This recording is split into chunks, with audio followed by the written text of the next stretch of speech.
I stepped into the country club's grand foyer and saw Tyler standing by a ribbon-tied SUV, its dealership tag still glinting under the entry lights. When my parents called his name, he accepted the keys with a beam so wide it crinkled his eyes, proof in the shiny ribbon and fresh dealership sticker that the Jeep was his, not just a family rumor. Later, I found myself clutching a crisp envelope at the head of the table.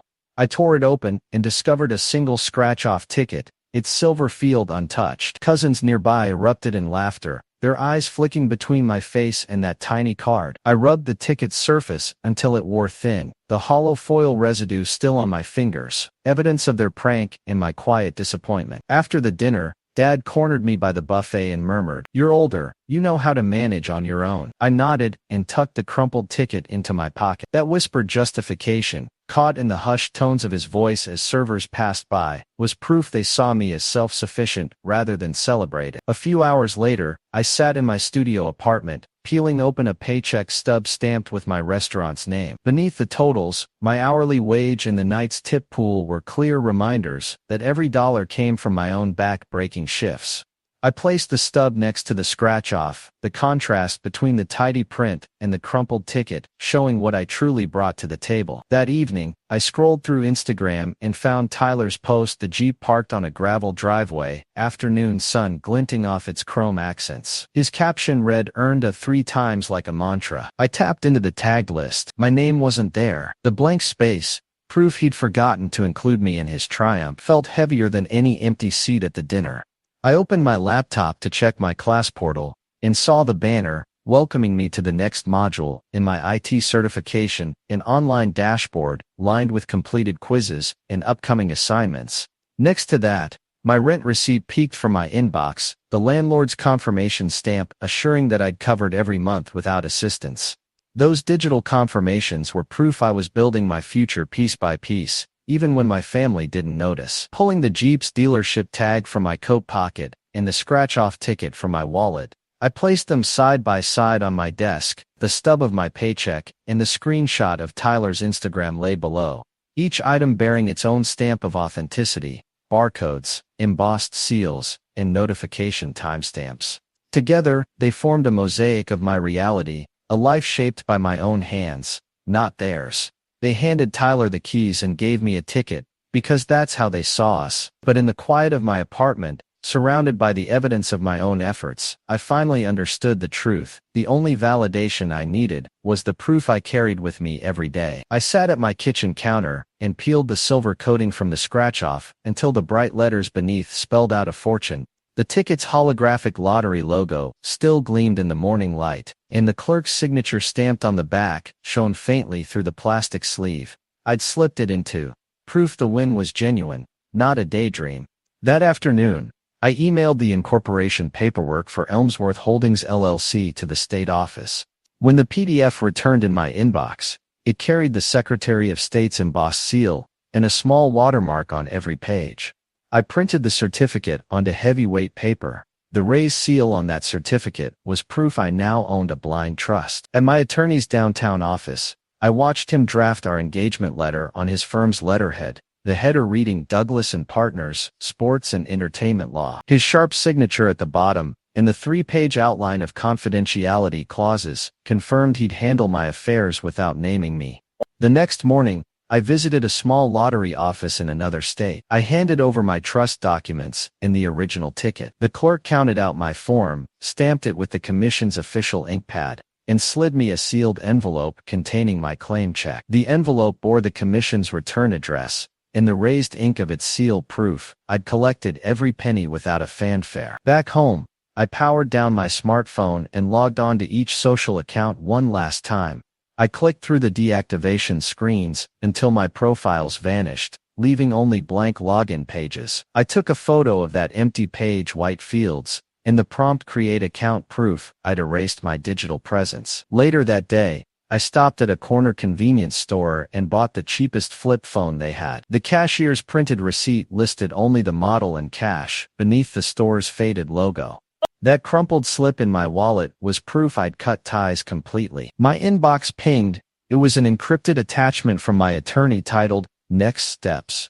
When I opened it, The PDF displayed bullet points on anonymity laws and a bold warning. Notify no one of these arrangements.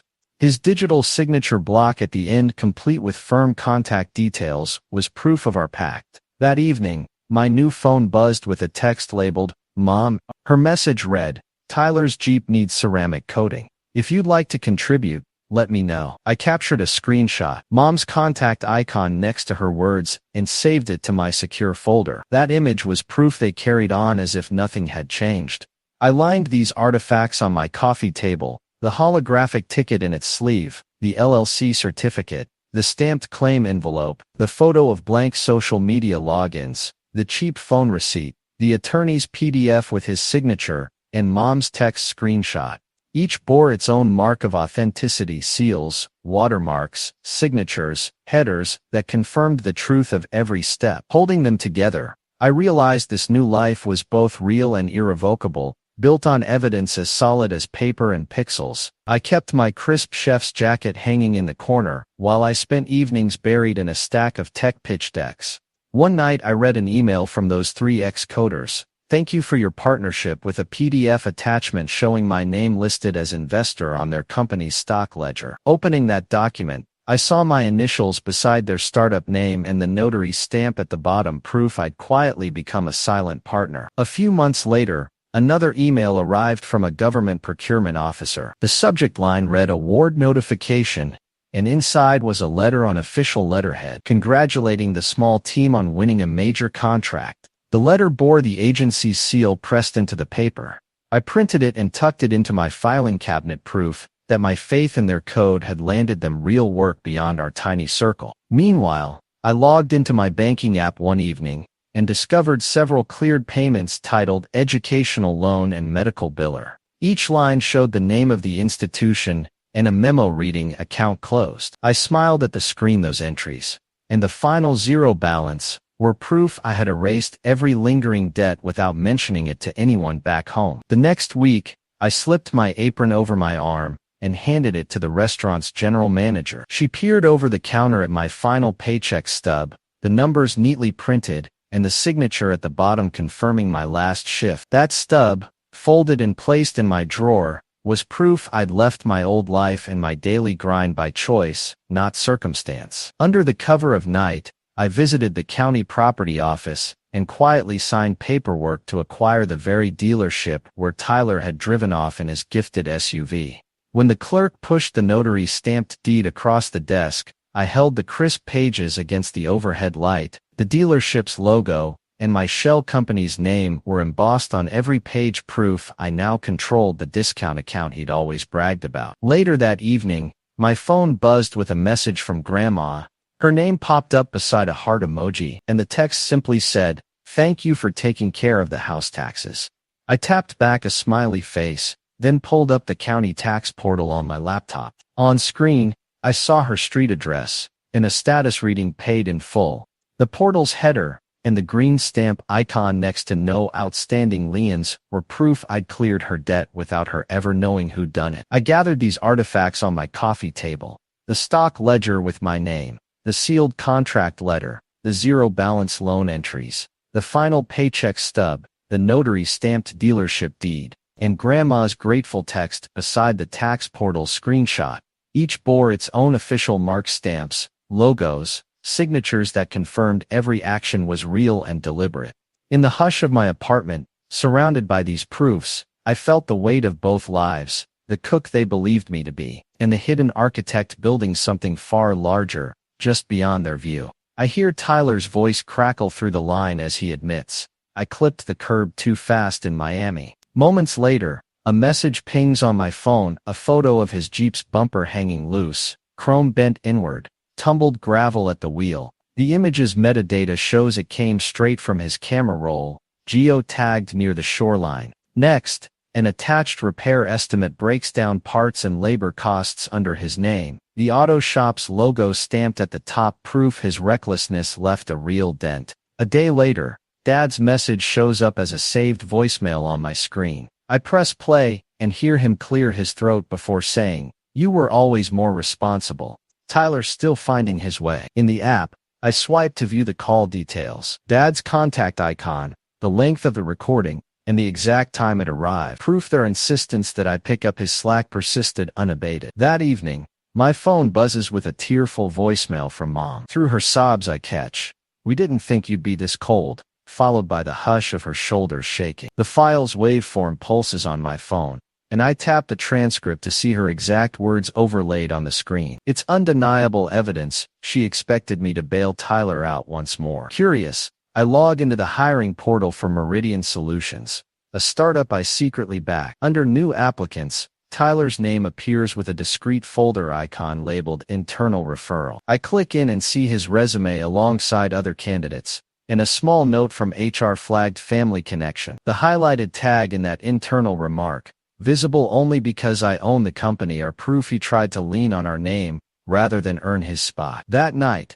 I craft a response in my anonymous business email. "Thank you for applying. We're seeking candidates who build their own path. At this time, we won't proceed with your application." I attach the company's official job description PDF, complete with Meridian's logo and signature block left blank. When the sent confirmation appears, I take a screenshot showing the subject line, my anonymous sender address, and the timestamp, proof the rejection reached him without fanfare. On my coffee table, I gather these proofs: the Jeep photo with its geotag, the auto shop estimate stamped with their logo, Dad's voicemail file complete with call details, Mom's tier-marked transcript, the portal screenshot with Family Connection, and the email screenshot confirming delivery. Each item bears its own mark of authenticity: map pins, shop headers, app icons, portal labels, and email metadata demonstrating these events weren't imagined but deliberately recorded. Holding them together, I see the clear line between my brother's entitlement and the boundaries I now enforce.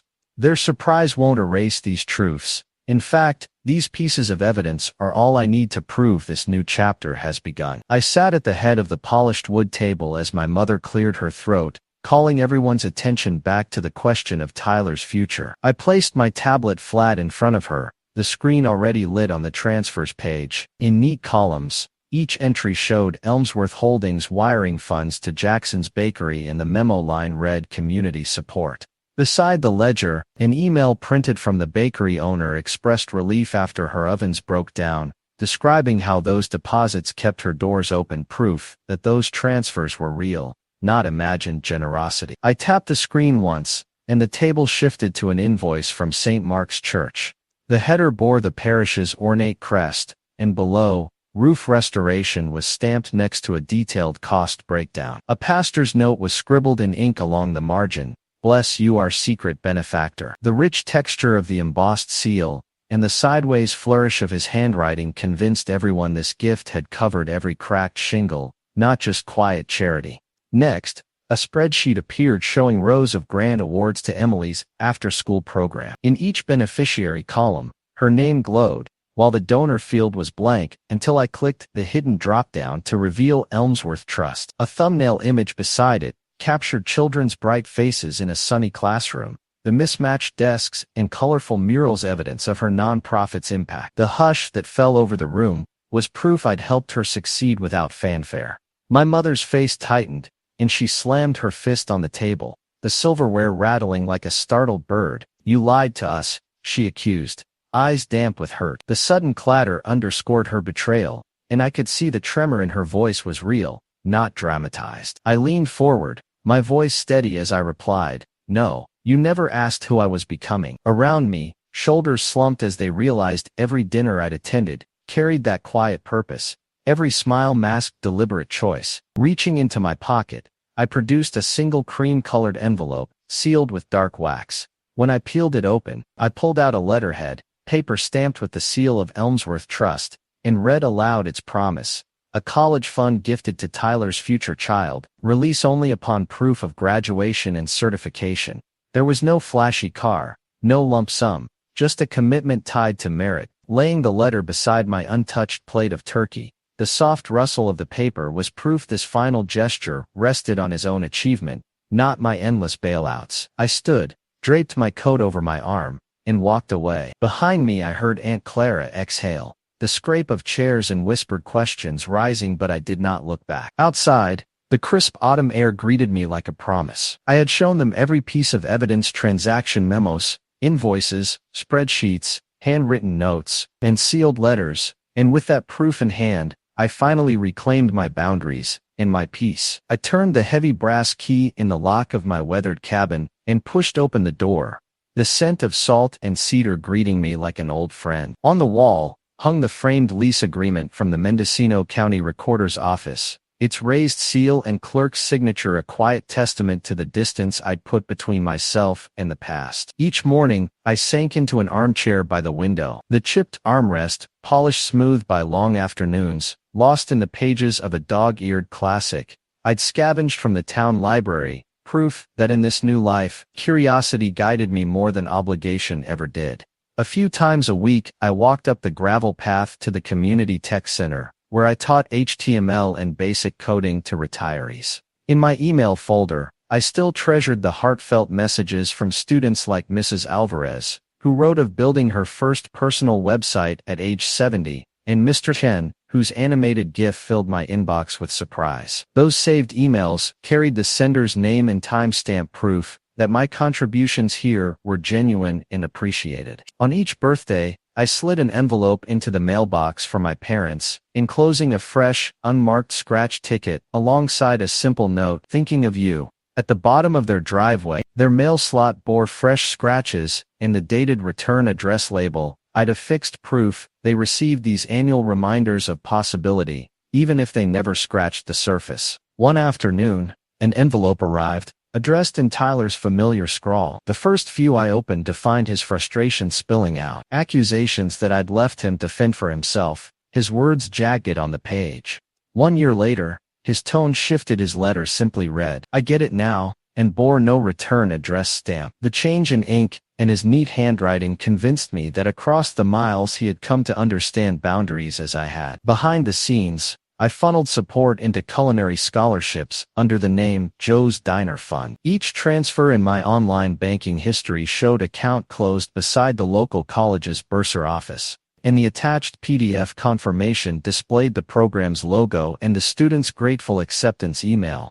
Perf I was giving back without fanfare, honoring the man who first taught me respect for work. When I was invited to speak at a nonprofit conference, the embossed invitation from the organizers sat in my inbox under events. On stage, I opened with the line, "They handed me a lottery ticket because they thought I had no future," and saw nods echo through the room. Recording playback later showed the audience leaning forward, their applause genuine proof that sharing my story resonated. Each evening, I closed my laptop and wandered down to the bluff where waves crashed against the rocks. My reflection in the dark glass showed a person who'd reclaimed power through quiet actions, framed lease, teaching certificates, thank you emails, annual scratch tickets, Tyler's transformed words, scholarship confirmations, and the packed conference room. These tangible proofs, gathered like driftwood trophies, reminded me that freedom was final when it was earned one deliberate step at a time.